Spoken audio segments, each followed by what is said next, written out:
अति कडक तपश्चर्येचा त्याग केल्यानंतर बोधिसत्व सिद्धार्थ गौतमास अन्नदान कोणी केले? त्यावेळी उरुवेलेमध्ये सेनानी नावाचा ग्रस्त राहत होता. त्याच्या मुलीचे नाव सुजाता होते. तिने वटवृक्षाला नवस केला होता की जर तिला पुत्र लाभ झाला तर प्रत्येक वर्षी ती त्या वृक्षाला नैवेद्य चढवेल. तिची ही इच्छा पूर्ण झाल्यामुळे तिने आपल्या पूर्णा नावाच्या दासीला वटवृक्षाखाली पूजेची जागा तयार करण्यासाठी पाठवले होते.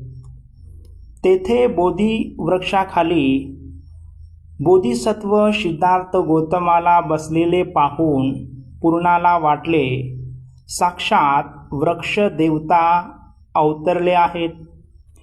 सुजाताला हे समजल्यावर ती स्वतः तेथे गेली व तिने स्वतःच्या हाताने बनवलेली खीर सुवर्ण पात्रामध्ये सिद्धार्थ गौतमाला अर्पण केली. बोधिसत्व सिद्धार्थ गौतमाने ती खीर स्वीकार केली. जवळच्या निरंजना नावाच्या नदीमध्ये स्नान करून खीर ग्रहण केली.